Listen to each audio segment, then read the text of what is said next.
Saya dicuriin umur dari saya di Jawa. Saya diturunin 2 tahun. Habis itu ternyata pas saya pindah ke sini, ternyata saya dicuriin 2 tahun. Habis itu daripada saya kena skorsing, saya main di umur asli dan saya ketinggalan di situ. Halo, saya Ade Bagus. Selamat datang di Riders Talk.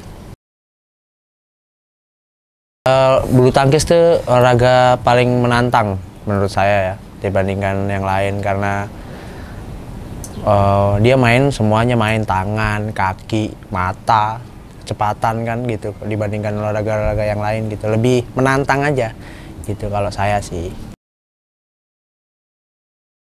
Menantang nih bukan cuma mental aja sih, tapi karena menantangnya ini kan di bulu tangkis tuh kan kita juaranya tuh terus menerus nih meningkat nih sampai ke level tertinggi semampu kita nih. Nah mungkin menantangnya tuh di situ, kita di bulu tangkis tuh mau sampai level semana gitu loh. Nah itu menantangnya, nggak cuma secara latihan atau mental aja gitu, cuman mampunya sampai mana. Nah itu yang saya dulu tertarik, wah pengen nih jadi juara dunia gitu lah, mungkin itu sih. Pertama kali main badminton kelas 2 SD, berarti umur 8 atau 9 tahun pertama kali. Dulu saya bukan badminton, malah dulu saya pemain tenis, tapi saya lari terus jatuh, terus ini saya hampir kayak patah, kesleo. Terus habis itu saya coba bisa mainin apa yang bisa saya mainin, olahraga, karena saya suka olahraga. Saya ambil raket, saya ambil kok, saya mainin ya mainin seperti biasa ya, cuma gini atau enggak dipukul di tembok. Habis itu mulai tertarik, akhirnya malah jadi atlet badminton sekarang. Pertama latihan di tempat saya di Blitar dulu waktu kecil. Habis itu latihan terus berprestasi, alhamdulillah bagus. Habis itu saya ditarik ada klub di Surabaya. Habis itu saya masuk ke sana, juara-juara.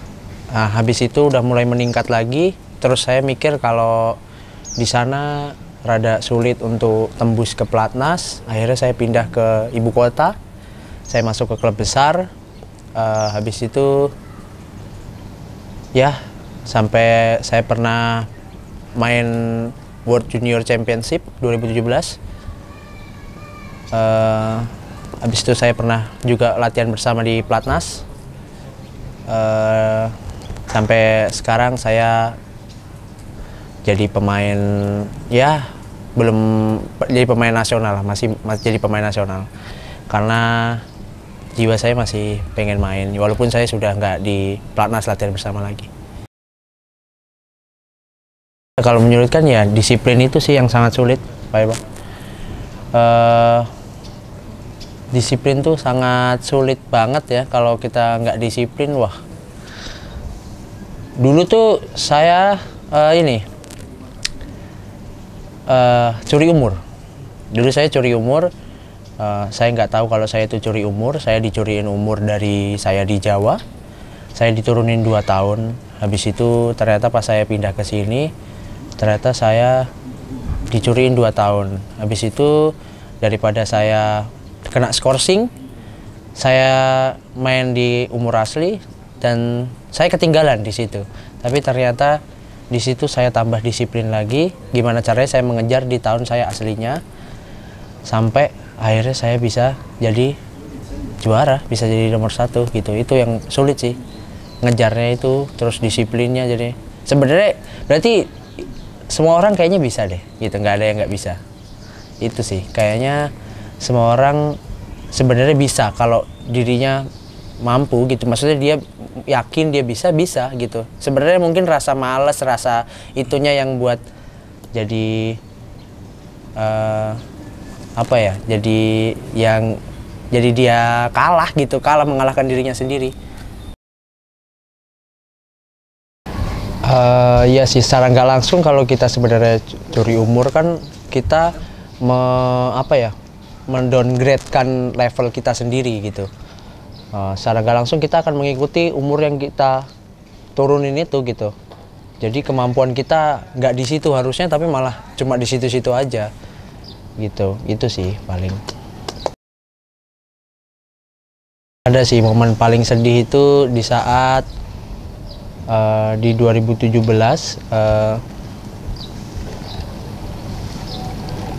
saya gagal di Kejurnas.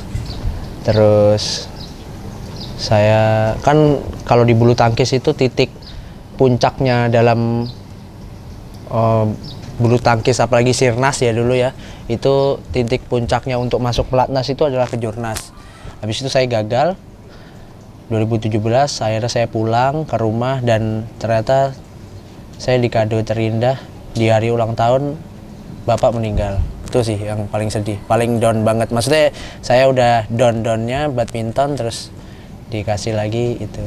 Tapi nggak apa-apa sih.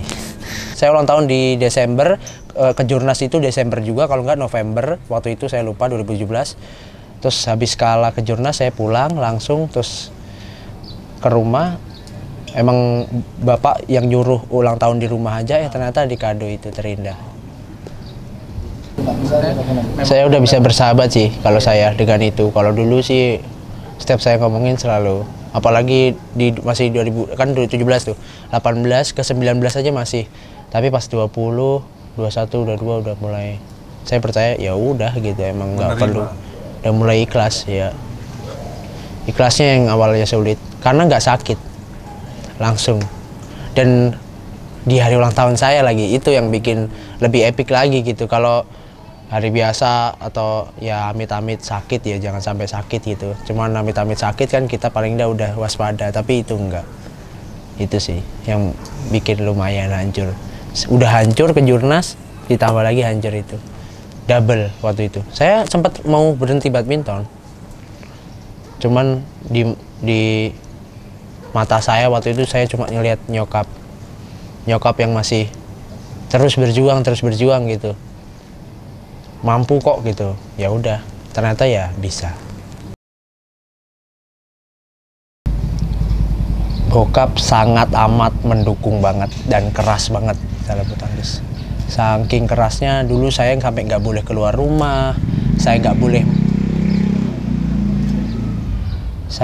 keluar rumah, saya nggak boleh main olahraga lain selain bulu tangkis.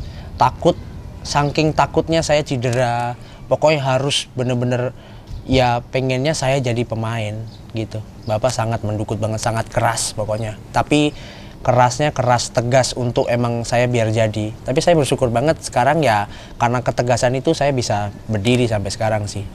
Itu sih di bulu tangkis.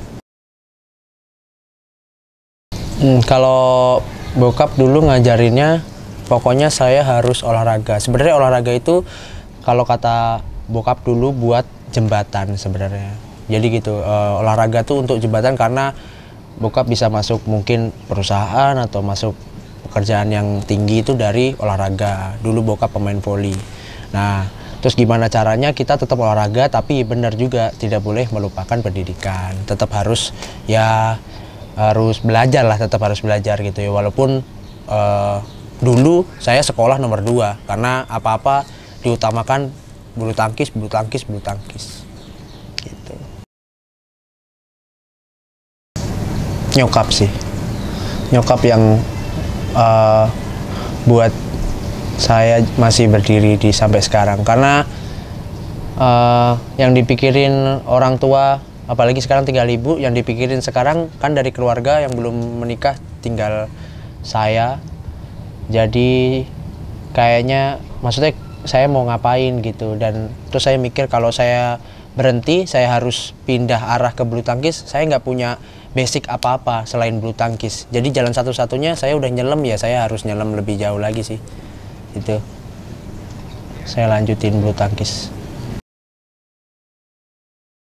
Kalau saya sendiri, saya nggak ada batas titiknya. Pokoknya saya mampu bergerak dan saya masih bisa smash, saya akan terus badminton. Karena jiwa saya sih masih badminton.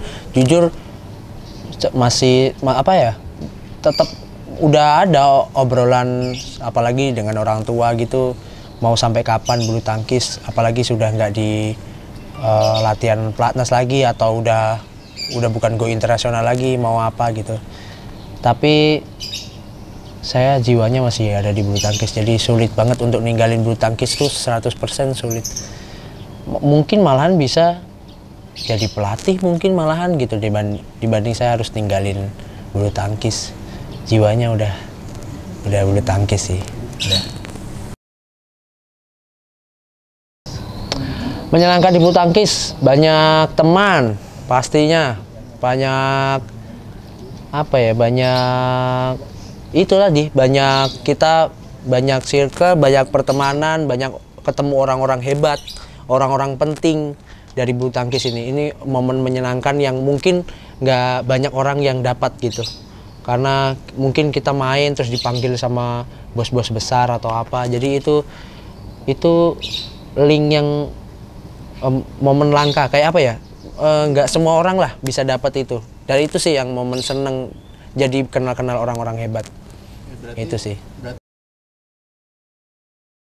Dulu saya mikirnya badminton buat jembatan tuh, kayak saya mikir ya karena masih kecil saya mikir apa gitu, dan kayak nggak inilah, masih belum masuk di pikiran saya, kayak apa sih gitu. Mungkin kayak nggak penting gitu, kayak ya udah saya pokoknya pengen latihan gitu, masih belum tahu itu maksudnya apa. Dan sekarang saya ngerasain banget bahwa ternyata saya di bulu tangkis bisa dapatkan itu gitu. Maksudnya momen-momen langka itu, ketemu orang hebat, ketemu ya bos-bos besar yang nggak semua orang bisa sih gitu. Ya walaupun itu pertandingan nasional ya, teman kan pemainnya sama aja sebenarnya, karena kan ya kalau udah nasional kan pasti satu Indonesia. Momen berkesan saya di saat saya dulu nyuri umur, terus saya naik langsung 2 tingkat, saya taruna 2016, saya langsung juara mix sama ganda. Itu pembuktian saya banget. Itu momen paling indah menurut saya, karena pembuktian banget di saat saya ngikutin dulu umurnya yang di bawah saya, dan saya buktikan bahwa di umur asli saya juga mampu. Itu sih, itu momen paling epic menurut saya gitu. Jadi kayak ya saya tetap mampu gitu, padahal saya sebelumnya di momen yang saya nyuri umur saya nggak pernah juara gitu. Bisa, saya perjelas bisa, sangat bisa. Kalau kalian tetap bisa mempertahankan kemampuan kalian, bisa bertahan di bulu tangkis, sangat bisa. Badminton nggak akan mati sih, itu. Badminton nggak akan mati, akan terus bisa berjalan dimanapun. Kalian akan kepake, kalian pemain badminton nggak akan mati, serius. Kalian tetap akan bisa. Gimana pun keadaannya, mau udah nggak jadi pemain nasional pun, udah keluar dari pelatnas pun, kalian tetap bisa akan hidup kalau dari bulu tangkis, serius. Saya jawab bisa. Tergantung kaliannya bisa jaga badannya kalian sendiri lagi gitu. Terus kalian tetap masih latihan gitu, tetap bisa. Orang di luar sana masih butuh kalian sih gitu.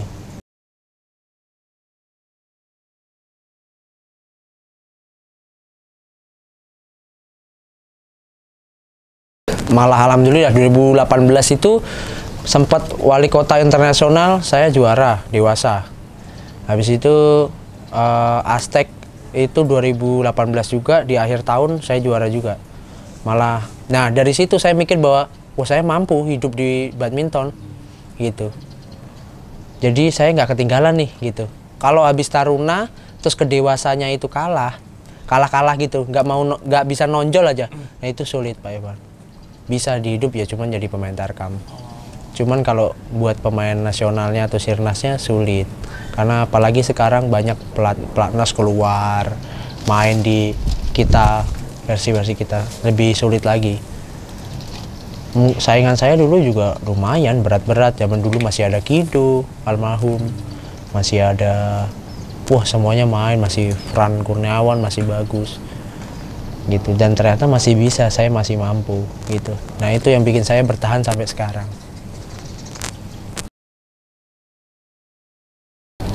Dulu tuh saya tuh awam banget sama pemain bulu tangkis sebenarnya, nggak terlalu tahu karena saya juga nggak terlalu ngikutin. Sampai sekarang pun saya nggak jarang mengikuti pemain bulu tangkis, malah aneh. Saya tuh pemain bulu tangkis tapi saya agak kurang tahu pemain-pemain mana yang bagus, apalagi sekarang pemain-pemain dunia. Paling nama-namanya kalau udah menonjol.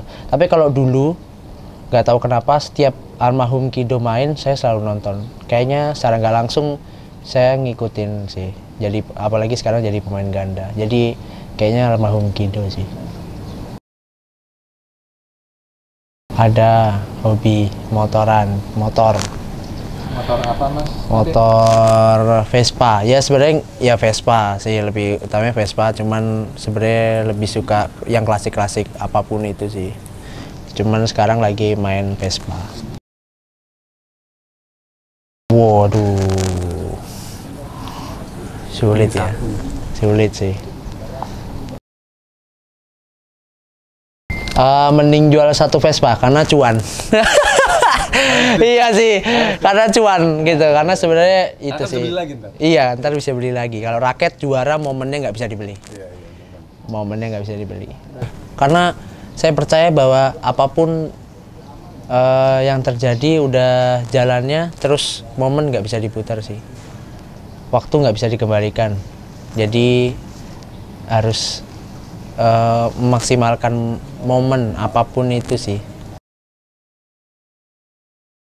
Main Vespa tuh ini ya, apa namanya, secara nggak langsung juga harus pakai hati kalau saya ya, karena apa namanya, ini dia karena motor tua ya, jadi harus ada feeling juga. Mungkin persamaannya sama kayak badminton. Jadi kalau saya tuh ini di bulu tangkis tuh raket tuh senjata kan. Jadi raket tuh secara nggak langsung harus kita sayang. Sebenarnya nggak boleh dibanting gitu. Ya mirip-mirip sih sebenarnya. Ada miripnya di Vespa karena kalau kadang kita ngambekin Vespa malah mogok gitu. Ya sama kayak raket senjata kita, kalau bisa jangan dibanting. Karena secara nggak langsung dia bisa ngambek sih. Karena secara nggak langsung ya kita pakai dia kok gitu. Maksudnya kalau emang kita jaga dia, dia akan jaga kita sih. Gitu kita kasih dia yang maksimal, yang bagus, dia juga akan kasih hasil yang maksimal juga buat kita. Ada sih kalau dari bulu tangkis, kayaknya saya masih pengen berharap sih kalau ada sirkuit nasional lagi atau ada pertandingan nasional, saya masih mau nge-fight di situ. Saya mau jajal kemampuan saya masih mau fight kalau di nasional maupun internasional masih oke sih. Gitu, saya masih mau menjajal kemampuan sih gitu. Kalau di hobi banyak yang saya pengenin sih, apalagi Vespa sih masih banyak banget gitu. Mungkin kalau yang sekarang sih pengen punya chopper sih, lagi pengen nyoba chopper yang mesinnya tahun tua gitu, yang XS mungkin gitu, yang tahunnya tua kayaknya menantang sih, lebih menantang. Kalau tawaran terbesar saya mungkin dulu saya cuma beli 12, ditawar 35, tapi belum saya lepas karena ini saya masih sayang sih sama motornya. Karena ya itu lagi kayak jiwanya lagi nyatu, terus dia nggak pernah rewel, selalu saya sayang. Terus mesinnya dia beda dari motor yang lain. Motor yang lain saya lepas nggak apa-apa, tapi khusus dia nggak. Motor kesayangan saya itu namanya Jumila.